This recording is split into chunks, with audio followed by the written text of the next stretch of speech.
सुना है अंग्रेजों के जमाने की जेल थी ये और कई वर्षों से बंद पड़ी थी। अब इन खतरनाक कैदियों को रखवाने के लिए कमरों की सफाई की जा रही है। मैंने भी सुना है कि सारे के सारे बड़े खतरनाक कैदी हैं ये। तुम लोग जिस भी जेल में गए हो, पुलिस वाले और कैदियों की नाक में दम कर दिया है। तुम लोग बहुत खतरनाक मुजरिम हो, इसलिए पुलिस डिपार्टमेंट ने तुम लोगों को इस खास जेल में डाला है। तुम लोग मेरी यानी जेलर राजेश्वरी कुमार की निगरानी में रहोगे। यहां रहकर भी अगर तुम लोगों की आदतें नहीं सुधरी तो तुम लोग के आने वाले दिन बहुत मुश्किल से कटेंगे।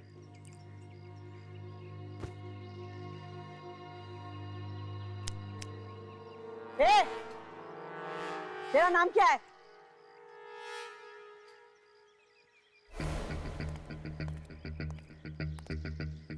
मैं पूछ रही हूँ तेरा नाम क्या है? मेरा नाम जानना चाहते हैं कि अपने नाम का पावर दिखाना चाहते हैं? फिलहाल आपकी जानकारी के लिए इतना काफी है कि घने जंगलों के शेर भी जो नाम सुन के कांप जाते हैं, वो नाम राका है। क्या बोला? के शेर भी तुम्हारे नाम से डरते हैं? हा? अबे सर्कस का रिंग मास्टर था क्या? सर्कस का रिंग मास्टर था कि स्कूल मास्टर था, इस बात का फैसला अभी हो जाएगा जब तेरे जैसा बंदर मेरी ताल पे नाचेगा और गाएगा। अच्छा,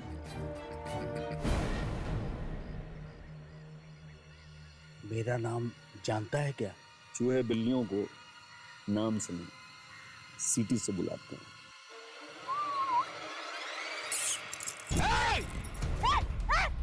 रोको इन दोनों को! लगा मार! मार लगा उसको!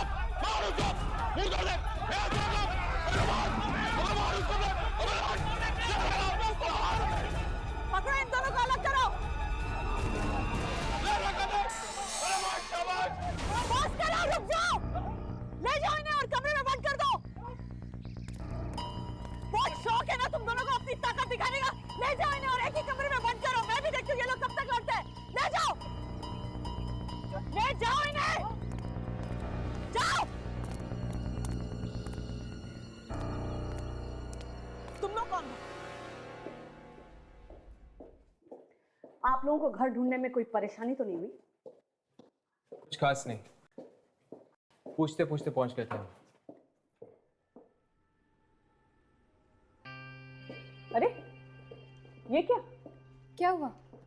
सुबह तो घर इतना गंदा था, बिखरा हुआ था, और अब इतना साफ सुथरा।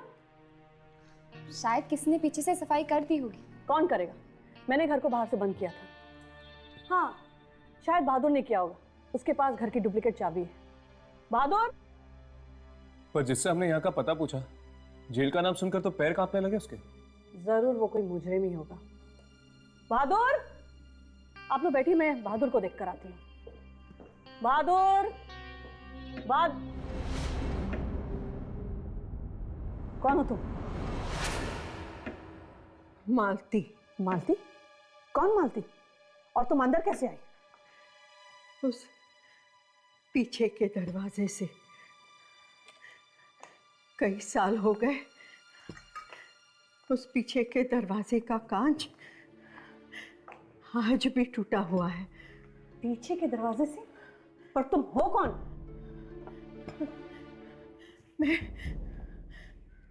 मैं गांव में रहती हूँ। बचपन में मैं यहाँ आया करती थी, पीछे के दरवाजे से। घंटों यहाँ खेला करती थी, कोई रोकता नहीं था। अम्मा जी, तुम नहीं जानती कि मैं कौन हूँ। मैं जानती हूँ, तुम यहाँ की नई जेलर हो ना? हाँ, और ये घर मेरा है। दोबारा यहाँ आने की कोशिश भी मत करना। जाओ यहाँ से। नहीं, ऐसा मत कहो बेटी, ऐसा मत कहो।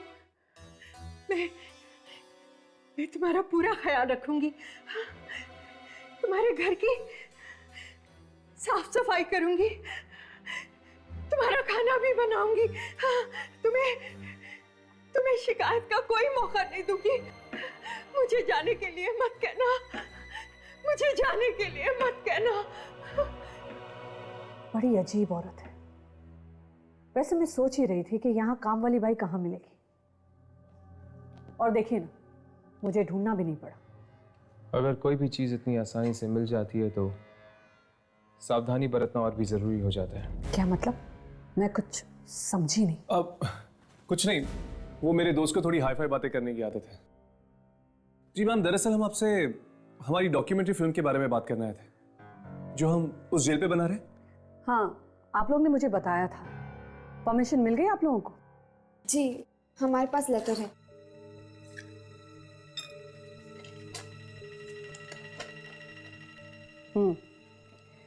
Very good. आप लोग कल से अपना काम शुरू कर सकते हैं, लेकिन 2 बातों का ख्याल रहे। पहली बात, उन 13 दरिंदों से भूल कर भी बात करने की कोशिश मत करना, क्योंकि वो लोग इंसान नहीं, जानवर हैं, हैवान हैं। और दूसरी बात, शूटिंग का काम शाम के 6 बजे तक निपटा लेना। उसके बाद तुम लोग जेल में नहीं रह सकते। Thank you ma'am.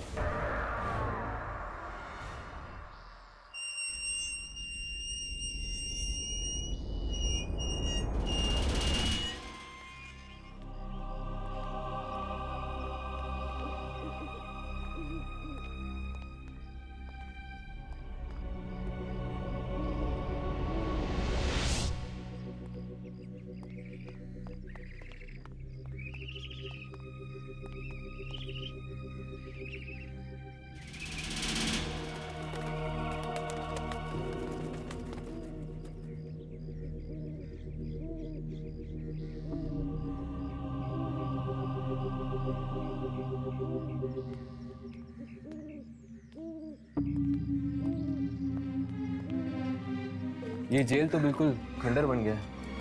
न जाने कितने सालों से बंद पड़ी हुई है ये जेल। ऐसी जगह पे ही आत्माएं भटकती है हर्ष। दुर्जन भी तो वही कह रहा था।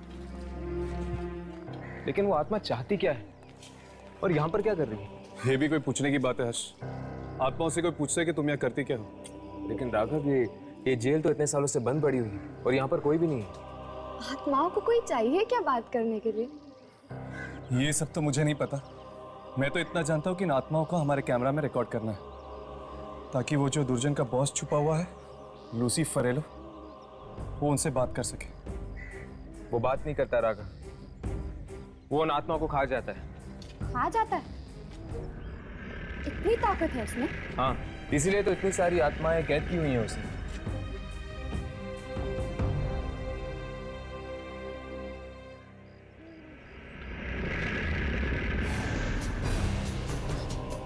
ये दरवाजा! हर्ष, राघव, चलो अंदर चलकर देखते हैं। राघव,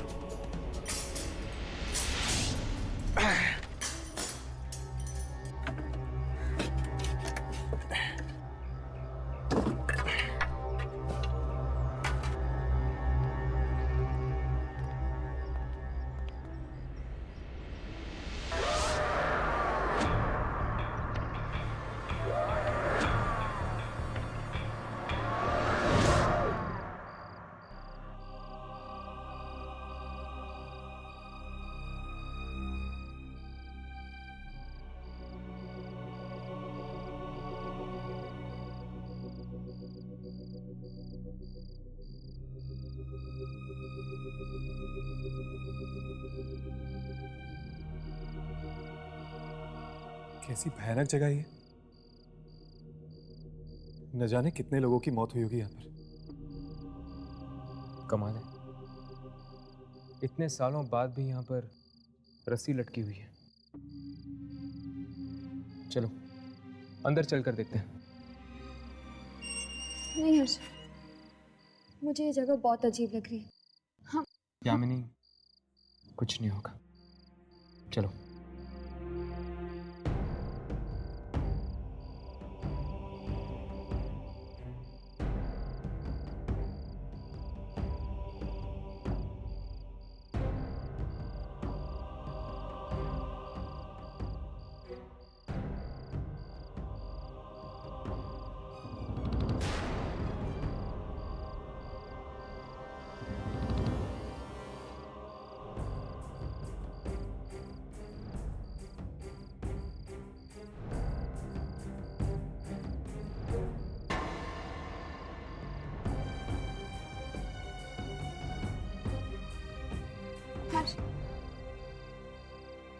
यामिनी, कुछ नहीं होगा, चलो मेरे साथ।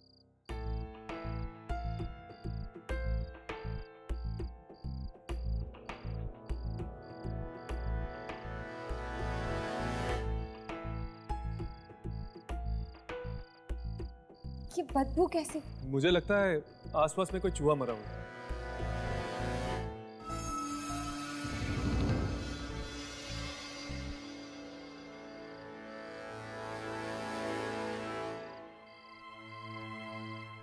इस रस्सी पर तो सूखे हुए खून का निशान है। कमाल है, इतने सालों के बाद भी इस पर खून लगा हुआ है।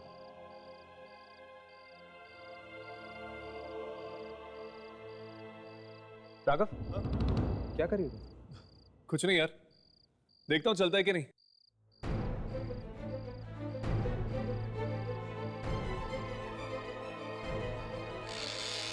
क्या कर रहे हो तुम लोग? मैडम जी ने मना किया है ना देर रात जेल में आने से। अरे वो क्या है ना यार, वो सॉरी यार, मैं ना एक्चुअली अपना पर्स भूल गया था वहाँ। ये देखो, मैं मेरा पर्स लेने आया था वहाँ पे। सॉरी यार, चलो।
लो खाना खा लो तुम लोग।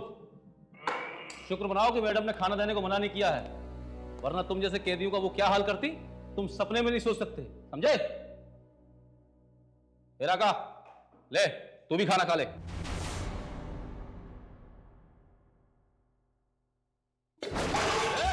इससे अच्छा खाना ला करके कुत्ते खाते हैं, समझा? क्या समझा? क्या समझा? हाँ? समझा नहीं मैडम को? समझा दे? कुत्ते की तुम कभी सीधे नहीं आ सकती है।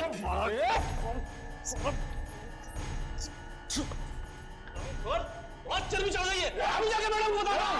गलती मालूम जाता है, अभी बताता हूँ मैडम को जाके।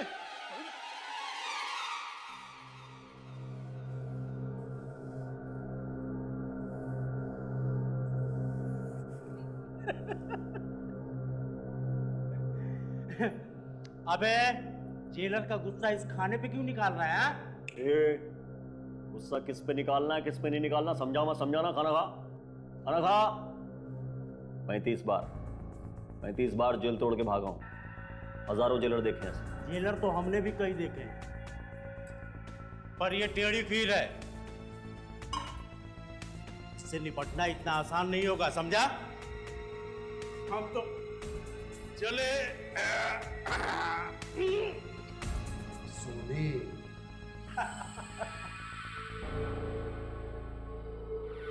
काका तो तभी सोएगा जब जेल तोड़ के भागेगा।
बेड़िया और जंजीर हवा में।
मैंने नहीं मारा कल्लू को मैंने नहीं मारा कल्लू को मैंने नहीं मारा मैंने नहीं मारा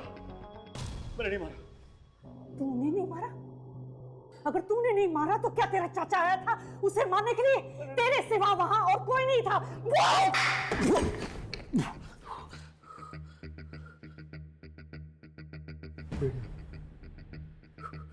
बेड़िया पहने को याद, उसी ने मारा कल्लू को। बेड़िया पहने? कौन आया था बेड़िया पहने? दिखाई नहीं दे रहा था मैडम। अच्छा, तो दिखाई नहीं दे रहा था, लेकिन उसकी बेड़िया तुम्हें नजर आ गई? हाँ, हवा में झूल रही थी मैडम, बेड़िया हवा में झूल रही थी। हवा में बेड़िया झूल रही थी? उसने कल्लू को बेड़िया मारा, इसे दीवार से मार दी। को पता नहीं मैडम,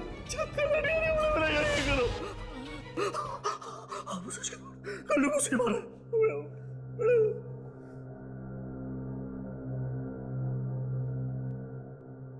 राजेश्वरी कुमार नाम है मेरा, राजेश्वरी कुमार। प्रीतम जी मैम। इसे अंदर डाल दो और इसकी इतनी खातिरदारी करो जब तक कि ये सच ना उगल दे। जी मैम। सच कह रहा हूं, मैडम सच कह रहा हूं। क्या लगता है ये राका सच बोल रहा है? इंसान झूठ बोल सकता है यामिनी, पर इंसान की आंखों में बसा हुआ डर नहीं। ये राका की आंखों के अंदर एक डर था, एक ऐसा डर जो सिर्फ एक आत्मा को देखकर हो सकता है। इसका मतलब दुर्जन का अंदाजा ठीक था बॉस। यहाँ पे जरूर कोई ना कोई अनहोनी होने वाली है। बिल्कुल, और इस बार हमारे कैमरे के निशाने पर होगी एक ऐसी आत्मा जो बेड़ियों के अंदर जकड़ी हुई है पर दिखाई नहीं देती। किसकी आत्मा हो सकती है ये? कहीं किसी कैदी की? कैदियों को ही बेड़ियां पहनाई जाती है ना? हाँ, अब हमें यह पता लगाना है कि आखिर वो बेड़ियों वाली आत्मा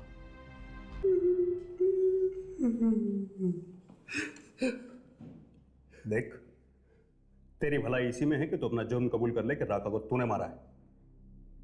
हो सकता है कि मैडम तेरे को माफ कर दे, लेकिन अगर तू इसी तरीके से अपनी इज्जत पे अड़ा रहा ना तो मैडम तेरे को जीते जी नरक की सैर करा देंगी। मैंने कल्लू को नहीं मारा था। कैसे गुनाह कबूल कर लूं साहब? मैं जानता हूं साहब, आप मेरा यकीन नहीं करोगे, मेरा यकीन कोई नहीं करेगा, लेकिन उससे सच झूठ तो नहीं बन जाएगा ना साहब।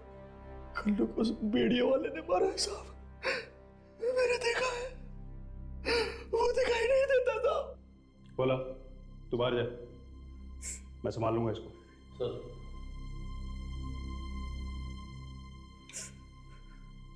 देख, ये जो तेरी कहानी है ना बहुत अच्छी है। तेरी इस कहानी पे एक अच्छी किताब छप सकती है, अच्छी फिल्म बन सकती है, लेकिन इस जेल में तेरी इस कहानी का एक ही अंजाम होगा, तेरी मौत। समझा? मैडम मरवा डालेंगे मुझे। अबे इसीलिए तो कह रहा हूं कि मान ले रखा तूने मारा है।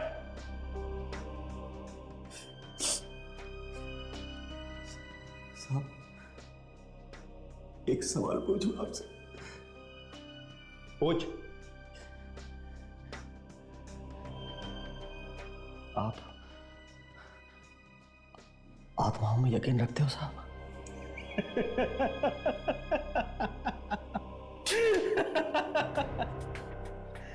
अबे ये आत्माएं कुछ नहीं होती, ये सिर्फ कोरी बकवास है लोगों को डराने के लिए। मैं भी यही सोचता था साहब, लेकिन मेरी मां कहा करती थी साहब कि आत्माएं होती हैं। और जब मैंने कल्लू का खून होते हुए देखा ना साहब, तो मुझे यकीन आ गया कि आत्माएं होती है।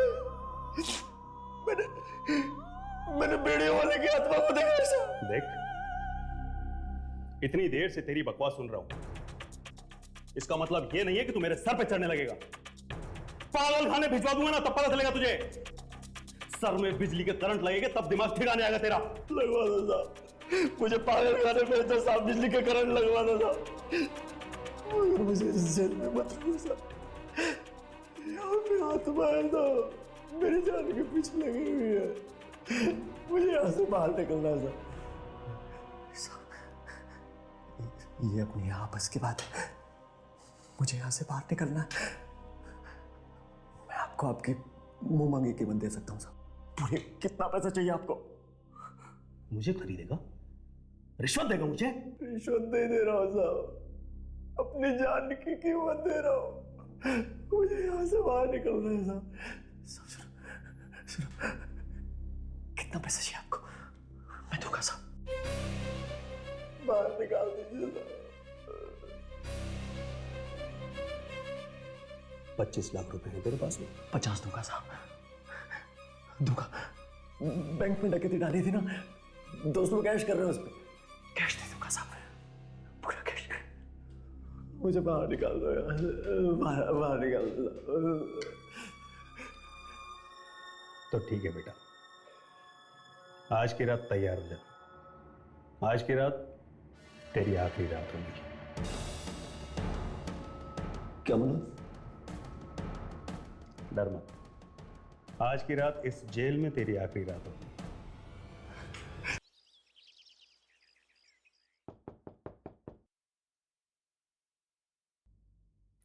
अरे यामिनी, आओ अंदर आओ। हर्ष, ये राघव का है, दिखाई नहीं दे रहा। बाहर गया फोन करने, यहाँ पर नेटवर्क नहीं है, जरूरी फोन करना था उसे। ओह, ये राघव भी ना प्रिया से ज्यादा जरूरी उसके लिए कुछ भी नहीं है। हाँ, दीवानों की तरह प्यार करता है उसे। मैं अक्सर सोचा करती थी कि अगर मुझे प्यार होगा तो कैसा होगा। सुना है जिंदगी एक हसीन सपना बन जाती है जब किसी को प्यार हो जाता है। अच्छा, तुम्हें किससे प्यार हो गया? नहीं नहीं, वो तो मैं प्रिया की नजर से बात कर रही थी। हर्ष, तुम्हें कभी किसी से प्यार नहीं हुआ है?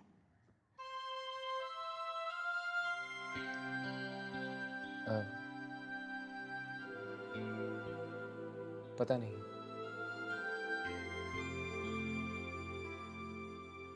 मुझे अपनी जिंदगी के बारे में कुछ नहीं पता यामिनी।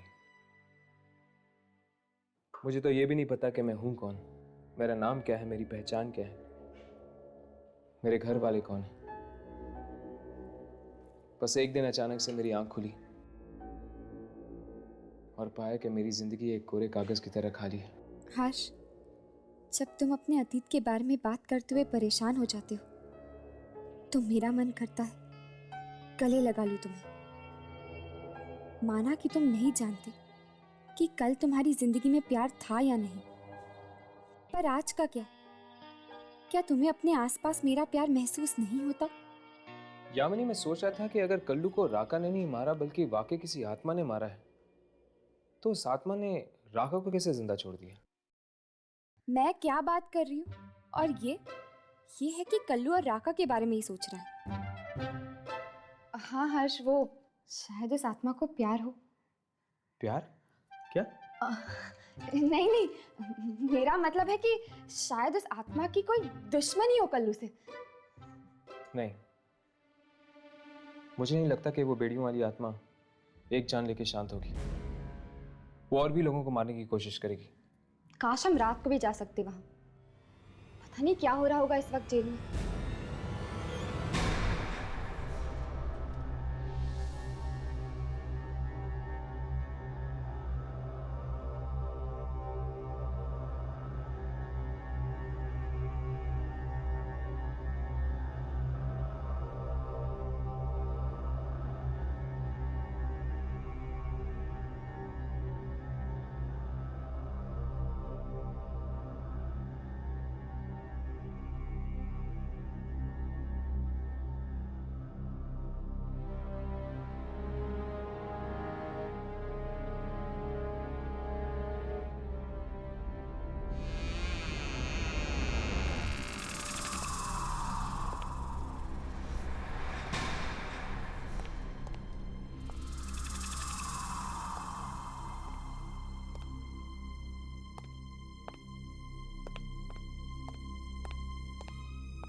वो आप हैं?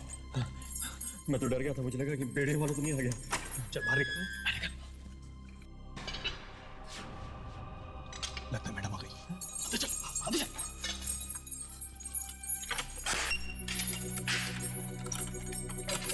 सर, ये मैडम नहीं है, ये बेड़े वाला है। मुझे पता है, मैं उसकी आवाज पहचानता हूँ। सर सुनिए, मुझे बाहर निकाल दीजिए, मुझे मार डालिए। सुनो सर। सर वो मैं भी देखता हूँ कौन है ये बेड़े वाला। सर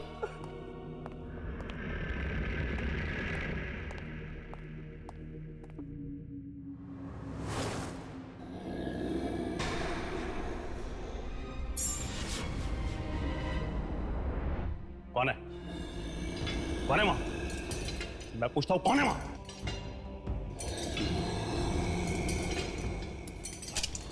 हिम्मत है तो सामने आओ। रुक जाओ, वहीं रुक जाओ।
मुझे मत मारो, मुझे मत मारो,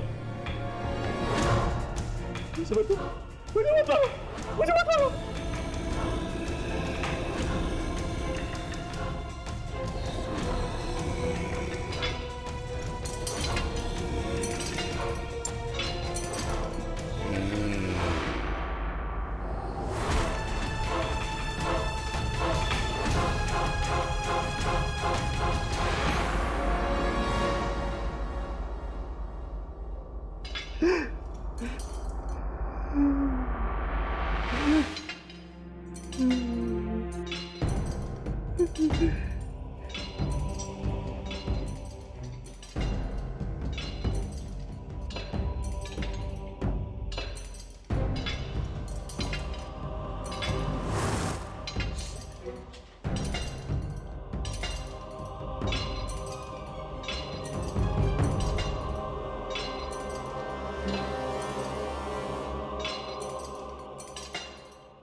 हे, कौन है रे तू?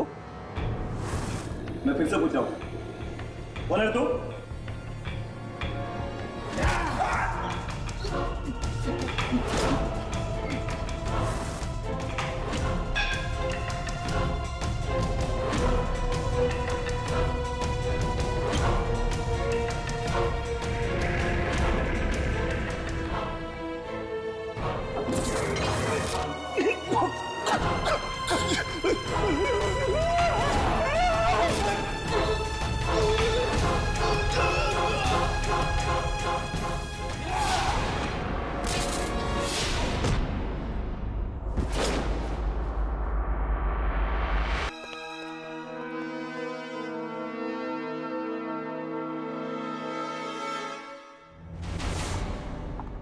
कल्लू की मौत से पेट नहीं भरा जो तो अब तूने प्रीतम को भी मार दिया। किसने मार दिया प्रीतम को? मैंने मार दिया। मेरा यकीन करो, मैं सच कह रहा हूँ, मैंने प्रीतम को नहीं मारा है। नहीं। एक ही बात सुन सुनकर कान पक चुके हैं मेरे। बता क्यों नहीं देता? क्यों मारा तूने उसे? क्यों मारा?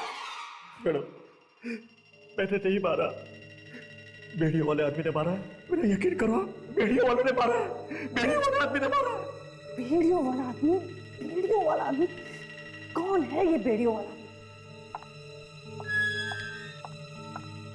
कल रात यहाँ खून होते हुए किसी ने देखा था? देखा था किसी ने? देखा नहीं मैडम, लेकिन आवाजें आ रही थी चिल्ला चिल्लाने की। और किसकी? किसकी? बेड़ियों की मैडम। बेड़ियों की आवाज तुमने भी सुनी थी? हाँ मैडम, काल कोठरी की तरफ से चलती हुई आ रही थी उन बेड़ियों की आवाज। अचानक हवाई बिजली का तार झूला और वो जेलर साहब के गले में फंस गया और जेलर साहब की मौत हो गई। बड़ी दर्दनाक मौत हुई मैडम, बड़ी दर्दनाक मौत हुई। राका सच कह रहा है मैडम, जरूर उस बेड़िया वाला आदमी नहीं मारा होगा। तुम लोग सब मिले हो, सब मिले हो, तुम सब मच्छर आपस में मिले हुए हो। लेकिन याद रखना, मेरा भी नाम राजेश्वरी कुमार है। उस राका का मैं वो हाल करूंगी। काल कोठरी की तरफ से ही आया था ना बेड़ियों वाला आदमी? हाँ। इस तीतर को भी काल कोठरी में डाल दो और सब कैदियों से इसे अलग रखना। 1 हफ्ते तक ना तो तुम्हें खाना मिलेगा और ना ही पानी। मैं काल कोठरी में ले जाऊंगा मैडम, आपको पैर पड़ता हूँ मैडम, प्लीज। लो, अब तो ये आवाज इनको भी सुनाई देने लगी है। कहीं उसका अगला शिकार राका ही ना।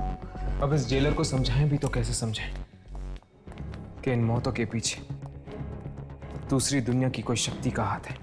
नहीं, नहीं, मुझे काल कोठरी में मत लेके जाना, वो मुझे मार डालेगा। चल, काल कोठरी में जाकर तेरी सारी हेकड़ी निकल जाएगी। अरे काहे की हेकड़ी? अरे मुझे यहाँ डाल दो, मुझे इनके पास डाल दो, मुझे कहीं पे डाल दो, मुझे वहां मत लेके जाओ। इसे मत ले जाओ, वरना ये बेचारा भी मारा जाएगा। ये सब तो इसको 2-2 खून करने से पहले सोचना चाहिए था। अरे किसने किया 2-2 खून? किसने किया? मैंने कल्लू को नहीं मारा, मैंने इंस्पेक्टर को नहीं मारा, मैंने नहीं मारा। चल, वो बेड़ियों वाला मुझे मार डालेगा। ये बेचारा भी मारा जाएगा। ये मत लेके जाओ, मत लेके जाओ, चल, मत लेके जाओ।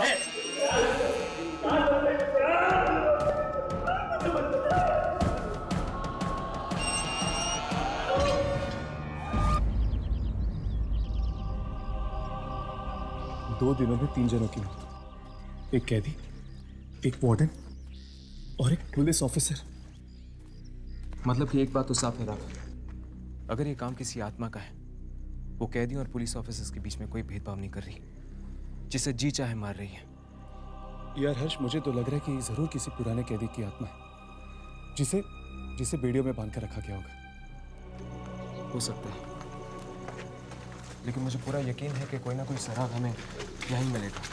पुलिस स्टेशन में कोई रजिस्टर या कोई रिकॉर्ड भी तो नहीं है हर्ष, जिससे हमें यह पता चल सके कि यहाँ पे कौन से कैदियों को रखा गया था। जिस जिस जगह इंसान जाता है, वो अपनी हस्ती का एक ऐसा हिस्सा वहां छोड़ देता है जो सालों साल तक वहीं रह जाता है, इंसान के जाने के बाद भी। हर्ष, हाँ? ये जगह इस तरह से क्यों बंद है? चलो अंदर चलकर देखते हैं। तोड़ो इसे।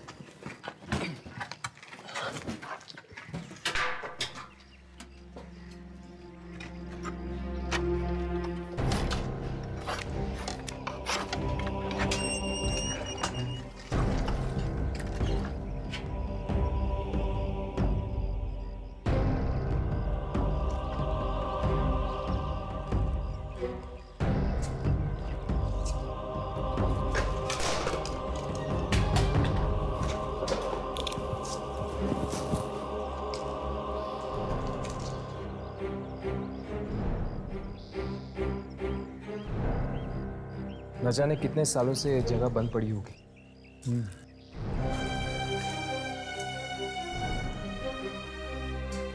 मुझे तो लगता है शायद ये इस जेल का स्टोर रूम होगा। हाँ,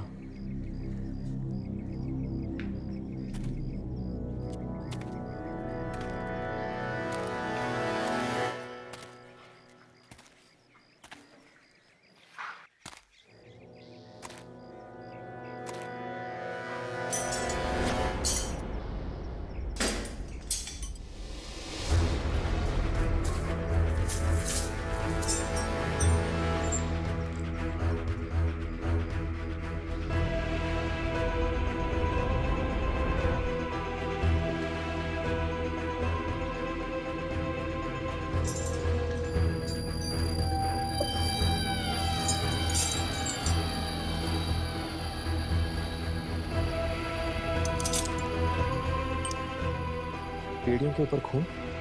हर्ष, ये तो जेलर की यूनिफॉर्म है। इस पर भी खून है। हर्ष, लगता है कोई आ रहा है। चलो, कल दोबारा आते हैं। चलो।